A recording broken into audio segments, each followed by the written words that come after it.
ఇంట్లో వాళ్ళకి ఈ విషయం తెలిస్తే వాళ్ళ మనశ్శాంతి పోతుంది. వాళ్ళకి మనశ్శాంతి లేదంటే నువ్వు సంతోషంగా బ్రతకగలవా మేరీ?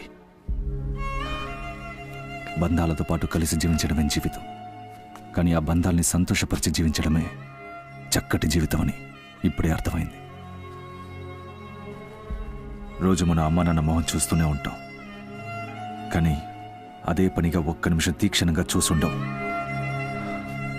వెళ్ళి మీ అమ్మా నాన్నల మొహం ఒకసారి చూడు మేరీ. వాళ్ళలో ఓ సంతోషం కనిపిస్తుంది. ఆ సంతోషం నీ వల్ల చెడిపోకూడదు. జీవితంలో ఎంతో సుఖాన్నిచ్చే ప్రేమ అంతే బాధని కూడా ఇస్తుందని ఇప్పుడే అర్థమవుతోంది. అర్థం చేసుకో.